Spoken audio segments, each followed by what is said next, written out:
Olá, este é o Mais 365, um percurso diário com a Bíblia, onde caminhamos pela história da salvação e deixamos que ela dê sentido à nossa própria história.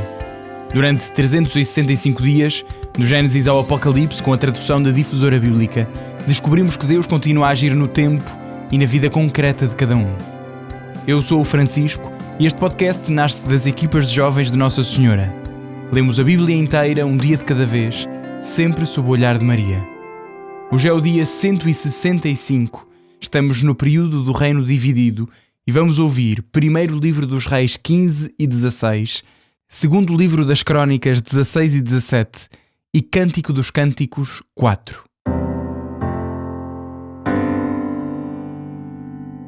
Primeiro livro dos Reis 15. No 18º ano do reinado de Jeroboão, filho de Nabate, Abiam tornou-se rei de Judá. Reinou durante 3 anos sobre Jerusalém. Sua mãe chamava-se Maacá, filha de Absalão. Cometeu todos os pecados que seu pai tinha cometido antes. O seu coração não foi integralmente fiel ao Senhor seu Deus, como fora o de seu pai David. Foi por causa de seu pai David que o Senhor Deus lhe concedeu uma lâmpada em Jerusalém, suscitando-lhe um filho para conservar Jerusalém. Isso foi porque David sempre tinha feito o que é reto aos olhos do Senhor, sem nunca se afastar em nada daquilo que ele lhe tinha ordenado todos os dias da sua vida, salvo no caso de Urias, o hitita.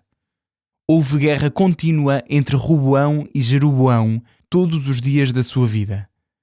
O resto da história de Abiam e tudo o que ele fez, tudo isso está escrito no livro dos Anais dos Reis de Judá. Houve guerra continuamente entre Abiam e Jeroboão. Depois Abiam morreu, juntando-se a seu pai, e foi sepultado na cidade de David. Sucedeu-lhe no trono seu filho Asá. No 20º ano do reinado de Jeroboão, rei de Israel, Asá tornou-se rei de Judá. Reinou 41 anos em Jerusalém. Sua mãe chamava-se Maacá, filha de Absalão. Asá fez o que é reto aos olhos do Senhor, como seu pai David. Expulsou do país a prostituição sagrada e suprimiu todos os ídolos que seus pais tinham feito. Chegou mesmo a privar sua mãe Maacá da função de rainha-mãe por ter levantado um ídolo de Asherá. Asá arrancou esse ídolo infame e queimou-o no vale de Cedron. Mas os lugares altos não desapareceram. Mesmo assim, o coração de Asá manteve-se íntegro diante do Senhor durante toda a sua vida. Levou para o templo do Senhor todos os objetos sagrados oferecidos por seu pai e por ele mesmo, a prata, o ouro e os utensílios. Entre Asá e Baasá, rei de Israel, houve guerra durante toda a sua vida. Baasá, rei de Israel, subiu contra Judá e fortificou Ramá para impedir todas as suas comunicações com Asá, rei de Judá. Asá tomou toda a prata e ouro que restavam nas reservas do templo do Senhor e do palácio real e depositou-os nas mãos dos seus servos e enviou-os a Ben-Hadad, filho de Tabrimon, filho de Ezion, rei da Síria, que morava em Damasco, para lhe dizer: há uma aliança entre mim e ti, entre o meu pai e o teu pai. Envio-te estes presentes de prata e de ouro. Peço-te que rompas a tua aliança com Baasá, rei de Israel, para que ele se afaste de mim. Ben-Hadad ouviu o pedido do rei Asá. Mandou os seus generais contra as cidades de Israel e devastou Ion, Dan, Abel-Bet-Maacá, toda a região de Quinerote e ainda a terra de Neftali. Ao saber disso, Baasá abandonou a fortificação de Ramá e ficou em Tirsá. Então o rei Asá convocou toda a tribo de Judá, sem exceção, para recolher as pedras e as madeiras de Ramá que Baasá fortificara e com elas fortificou Gebá de Benjamim e Mispá. O resto da história de Asá e tudo o que fez, as suas proezas e as cidades que construiu, tudo está escrito no livro dos Anais dos Reis de Judá. Com a velhice, adoeceu dos pés. Depois, Asá morreu, juntando-se a seus pais, e foi sepultado com eles na cidade de seu pai David. Sucedeu-lhe no trono seu filho Josafate. Nadab, filho de Jeroboão, tornou-se rei de Israel, no 2º ano de Asá, rei de Judá. Reinou durante 2 anos em Israel. Fez o mal aos olhos do Senhor. Andou pelo caminho de seu pai, imitando os pecados com que ele fizera pecar Israel.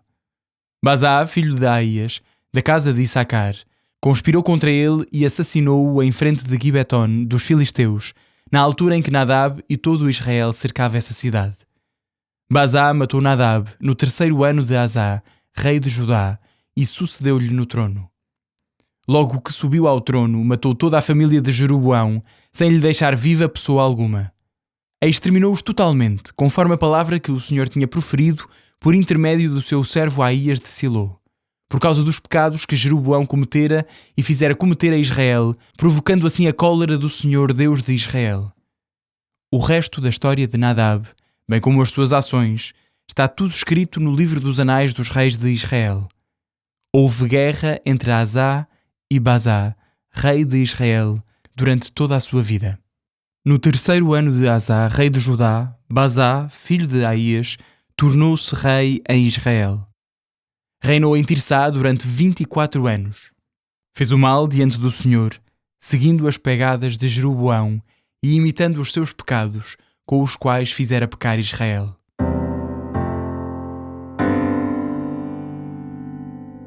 Primeiro livro dos Reis 16. A palavra do Senhor foi dirigida a Jeú, filho de Anani, a propósito de Baasá, dizendo: Uma vez que te levantei do pó e te constituí chefe do meu povo de Israel, mas tu seguiste as pegadas de Jeroboão e fizeste pecar o meu povo de Israel, a ponto de me ofender com os seus pecados, eu vou varrer Baasá e a sua família e vou tornar a tua casa como a casa de Jeroboão, filho de Nabate. Qualquer membro da família de Baasá que morra na cidade será comido pelos cães, e o que morrer no campo será pasto das aves do céu. O resto dos atos de Baasá, as suas ações e os seus feitos grandiosos, está tudo escrito no livro das atas dos reis de Israel. Baasá morreu, juntando-se a seus pais, e foi sepultado em Tirsá. Seu filho Elá sucedeu-lhe no trono. A palavra do Senhor, transmitida por intermédio do profeta Jeú, filho de Anani, fora pronunciada contra Baasá e a sua família. Não só por todo o mal que tinha praticado aos olhos do Senhor, irritando-o com o seu proceder e seguindo as pesadas de Jeroboão, como também por ter destruído a família de Jeroboão. No 26º ano do reinado de Asá, rei de Judá, Elá, filho de Baasá, tornou-se rei de Israel. Residia em Tirsá e reinou por 2 anos. O seu servo Zimeri, chefe de metade da sua cavalaria, conspirou contra ele. O rei encontrava-se em Tirsá, em casa de Arsá, intendente do seu palácio nessa cidade, bebendo e embriagando-se. Zimeri entrou, feriu Elá e assassinou-o, sucedendo-lhe no trono. Estava-se no 27º ano de Asá, rei de Judá. Logo que se fez rei e se sentou no trono, mandou exterminar toda a família de Baasá, sem deixar escapar ninguém do sexo masculino, parente ou amigo. Assim exterminou toda a família de Baasá, segundo a palavra que o Senhor tinha dito pelo profeta Jeú contra Baasá. Este foi o castigo de todos os pecados que Baasá e seu filho Elá tinham cometido e feito cometer a Israel, provocando a ira do Senhor, Deus de Israel, com os seus ídolos vãos. O resto da história de Elá e as suas ações está tudo escrito no livro dos Anais dos Reis de Israel. No 27º ano de Asá, rei de Judá, Zimeri tornou-se rei em Tirsá durante 7 dias. Por essa altura, o povo estava em guerra contra Gibeton, que pertencia aos filisteus. O povo soube então da seguinte novidade: Zimeri fez uma conspiração contra o rei e acabou mesmo por assassiná-lo. Imediatamente, todo o Israel constituiu seu rei, o general Omeri, que estava no acampamento a comandar o exército de Israel. Este partiu de Gibeton com todo o exército de Israel a pôr assédio a Tirsá.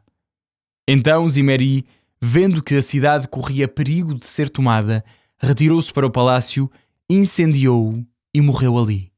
Morreu por causa dos pecados que tinha cometido, fazendo o mal aos olhos do Senhor, seguindo as pegadas de Jeroboão e o pecado com que este fizera pecar Israel. O resto da história de Zimeri e a sua conspiração está tudo escrito no livro dos Anais dos Reis de Israel. Então o povo de Israel dividiu-se em 2 fações. Metade seguiu Tibni, filho de Ginate, para o aclamar rei. A outra metade seguiu Omeri. O povo que seguiu Omeri suplantou os que seguiam Tibni, filho de Ginate. Tibni morreu e Omeri tornou-se rei. No 31º ano do reinado de Asá, rei de Judá, começou Omeri a reinar em Israel e reinou durante 12 anos. Depois de ter reinado 6 anos em Tirsá, comprou a Shemer por 2 talentos de prata um monte de Samaria. Construiu uma cidade sobre esse monte, a que deu o nome de Samaria, do nome de Shemer, a quem pertencera o monte. Omeri fez mal aos olhos do Senhor, perpetrando mais crimes do que todos os seus predecessores. Seguiu as pegadas de Jeroboão, filho de Nabate, e imitou os pecados que ele levara Israel a cometer, a ponto de provocar a ira do Senhor, Deus de Israel, por causa dos seus ídolos vãos. O resto da história de Omeri, os seus atos e os seus grandes feitos, está tudo escrito no livro dos Anais dos Reis de Israel. Omeri morreu, juntando-se a seus pais, e foi sepultado na Samaria. Seu filho Acabe tornou-se rei em seu lugar. No 38º ano de Asa, rei de Judá, Acabe, filho de Omeri, tornou-se rei de Israel. Acabe, filho de Omeri, reinou em Israel, na Samaria, durante 22 anos. Acabe, filho de Omeri, fez o mal aos olhos do Senhor mais do que todos os seus predecessores.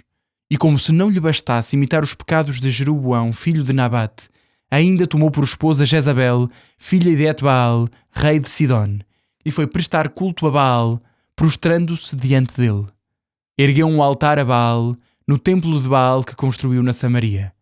Acabe fez também uma Asherá, aumentando a ira do Senhor, Deus de Israel, mais do que todos os reis de Israel, seus predecessores. No seu tempo, Hiel de Betel reconstruiu Jericó. Quando lançava os seus alicerces, morreu-lhe Abiram, seu primogênito. E ao pôr-lhe as portas, morreu-lhe Segub, seu último filho, conforme o Senhor anunciara por meio de Josué, filho de Nun.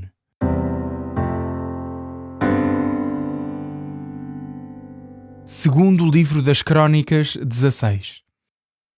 Mas, no 36º ano do reinado de Asa, Baasa, rei de Israel, fez guerra a Judá e fortificou Ramá, a fim de bloquear todas as comunicações com Asa, rei de Judá. Mas Asa mandou tirar a prata e o ouro dos tesouros do templo do Senhor e do palácio real e enviou-os com uma delegação a Ben-Hadad, rei dos arameus, que residia em Damasco, para lhe dizer: aliemo-nos como se aliara o teu pai e o meu. Envio-te prata e ouro. Rompe a tua aliança com Baasa, rei de Israel, para ele deixar de me atacar. Ben-Hadad escutou o rei Asa e enviou os seus generais contra as cidades de Israel. Eles apoderaram-se de On, Dan, Abel-Maim e de todos os entrepostos das cidades de Neftali. Ao ter notícia disto, Baasa interrompeu os trabalhos de fortificação de Ramá. Então o rei Asa levou consigo o povo de Judá e ordenou-lhe que trouxesse todas as pedras e madeiras de que Baasa se servira para fortificar Ramá. Com elas fortificou Gibeá e Mispá. Por esse tempo, o vidente Anani apresentou-se a Asa, rei de Judá, e disse-lhe: já que te apoiaste no rei dos arameus e não te apoiaste no Senhor, o exército do rei dos arameus escapou das tuas mãos. Não formavam os etíopes e os líbios um exército inumerável, com uma multidão de carros e de cavaleiros? E contudo, o Senhor entregou-os nas tuas mãos porque te apoiaste nele. Os olhos do Senhor percorrem toda a terra, para fortalecer aqueles cujo coração lhes é totalmente fiel. Procedeste como um insensato, e por isso, doravante, terás guerras. Asa irritou-se contra o vidente, e encolerizado por causa das suas palavras, mandou-o fechar na prisão. E nesse tempo, oprimiu também alguns dos seus súbditos. Os feitos de Asa, dos primeiros aos últimos, estão escritos no livro dos reis de Judá e de Israel. No 39º ano do seu reinado, Asa adoeceu gravemente dos pés. Durante a sua doença, não procurou o Senhor, mas os médicos. Asa adormeceu com os seus pais e morreu no 41º ano de reinado. Foi sepultado no túmulo que mandara fazer na cidade de David. Estenderam-no num leito cheio de perfumes aromáticos, preparados segundo a arte do perfumista, e queimaram na sua casa grande quantidade de aromas em sua honra.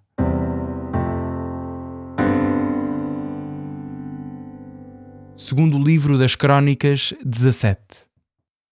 Josafate, filho de Asa, sucedeu-lhe no trono e fortificou-se contra Israel.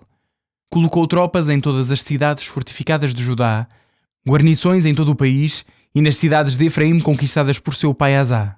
O Senhor estava com Josafate, porque seguiu o exemplo que a princípio dera David seu pai e não procurou os ídolos de Baal. Procurou o Deus de seus pais, observando os seus mandamentos, sem seguir o exemplo de Israel. Por isso, o Senhor consolidou o poder real em suas mãos.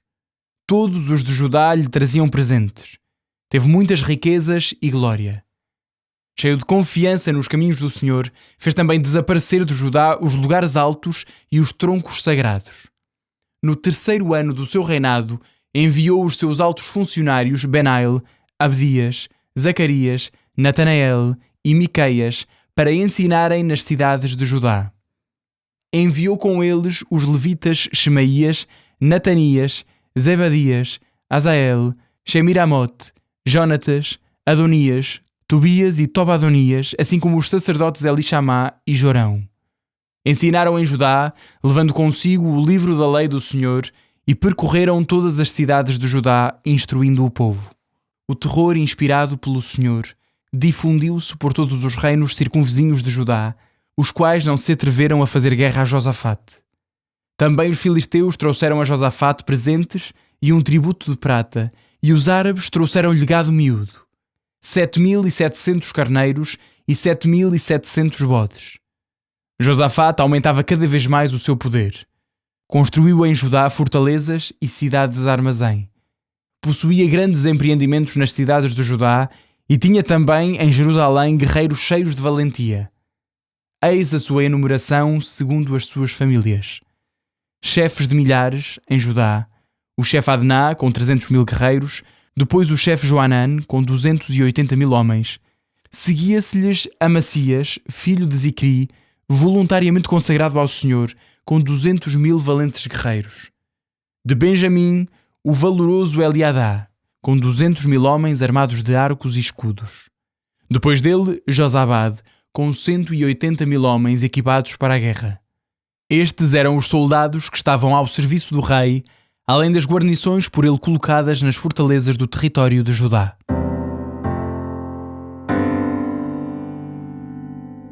Cântico dos Cânticos 4. Ah, como és bela, minha amiga! Como estás linda! Teus olhos são pombas por detrás do teu véu. O teu cabelo é como um rebanho de cabras que descem do monte Gileade. Os teus dentes são um rebanho de ovelhas a subir do banho tosquiadas. Todas elas deram gêmeos e nenhuma ficou sem filhos.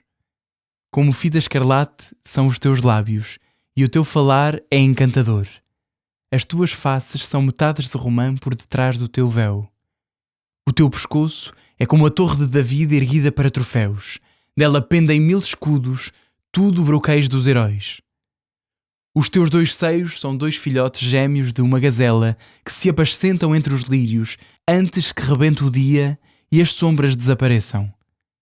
Quero ir ao monte da mirra e à colina do incenso. Toda bela és tu, ó minha amada, e em ti defeito não há. Vem do Líbano, esposa, vem do Líbano, aproxima-te. Desce do cimo de Amaná, do cume de Senir e de Hermon, dos esconderijos dos leões, das tocas dos leopardos. Roubaste-me o coração, minha irmã e minha noiva, roubaste-me o coração com um dos teus olhares, com uma só conta do teu colar. Como são doces as tuas carícias, minha irmã e noiva. Muito melhores que vinho são as tuas carícias, mais forte que todos os teus odores é a fragrância dos teus perfumes. Os teus lábios destilam doçura, ó minha noiva, há mel e leite sob a tua língua. E o aroma dos teus vestidos é como o aroma do Líbano. És um jardim fechado, minha irmã e minha esposa, um jardim fechado, uma fonte selada. Os teus rebentos são um pomar de romãzeiras, com frutos deliciosos, com alfenas e nardos, nardo e açafrão, cálamo e canela, com toda a espécie de árvores de incenso, mirra e aloés, com todos os bálsamos escolhidos. És fonte de jardim, nascente de água viva que jorra desde o Líbano. Levanta-te, vento norte, vem, vento do sul, vem soprar no meu jardim, que se espalhem os seus perfumes. O meu amado entrará no seu jardim e comerá os seus frutos deliciosos.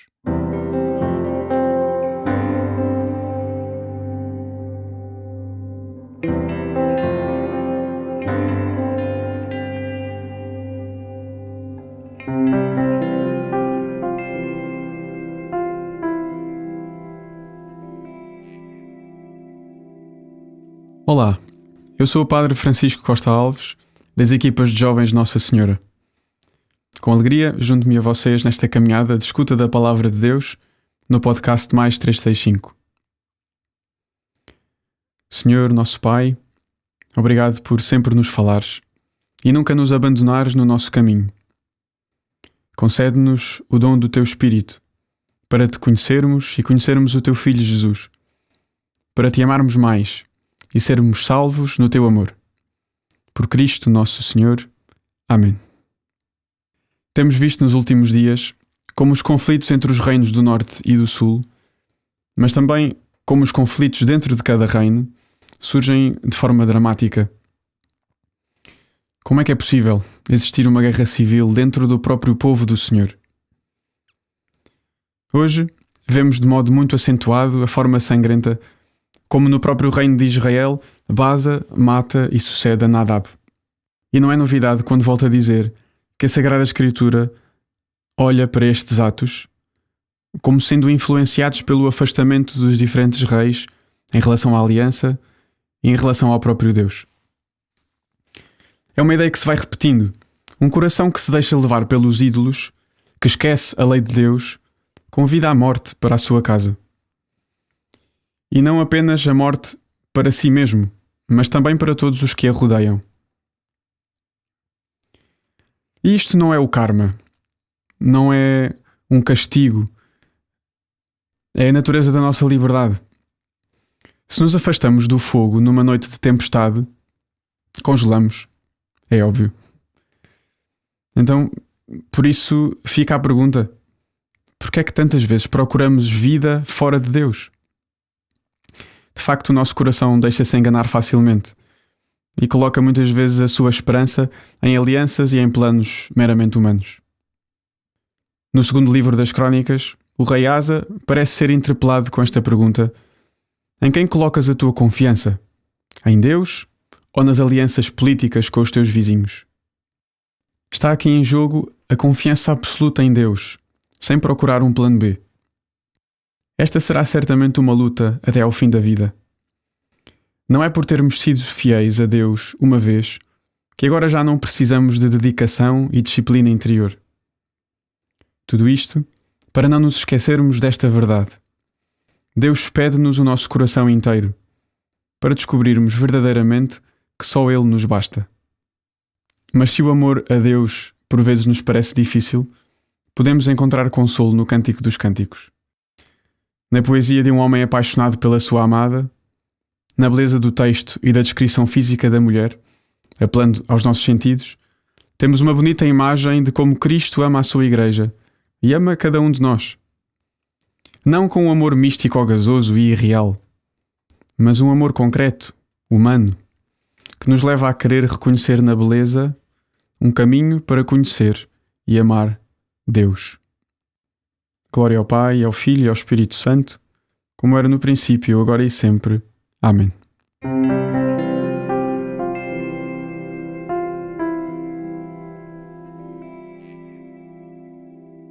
A minha alma glorifica o Senhor e o meu espírito se alegra em Deus, meu Salvador.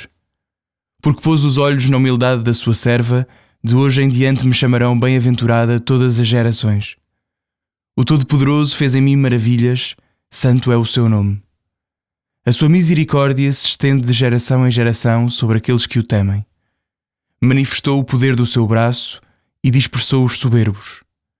Derrubou os poderosos de seus tronos e exaltou os humildes. Aos famintos encheu de bens e aos ricos despediu de mãos vazias. Acolheu a Israel, seu servo, lembrado da sua misericórdia, como tinha prometido a nossos pais, a Abraão e à sua descendência para sempre. Glória ao Pai, ao Filho e ao Espírito Santo, como era no princípio, agora e sempre. Amém. Terminou o dia 165 e isso significa que só faltam 200 dias. Parece um número grande, mas é um bom número redondo. Um abraço em Cristo. Até amanhã.